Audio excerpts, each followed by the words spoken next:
আসসালামু আলাইকুম গাইস, আপনারা দেখতেই পাচ্ছেন আমাদের এদিকে অনেক বৃষ্টি হচ্ছে।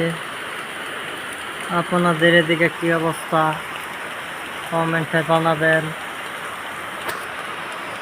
আর আমাদের এখানে প্রচুর পরিমাণ বৃষ্টি হচ্ছে, সকাল থেকে এখনো বৃষ্টি হচ্ছে। বৃষ্টি মনে হয় থামবে না, অনেক বৃষ্টি, চতুর্দিক দেখলি বৃষ্টি বৃষ্টি। সবাই ভালো থাকবেন, সুস্থ থাকবেন। আল্লাহ হাফিজ, আসসালামু আলাইকুম।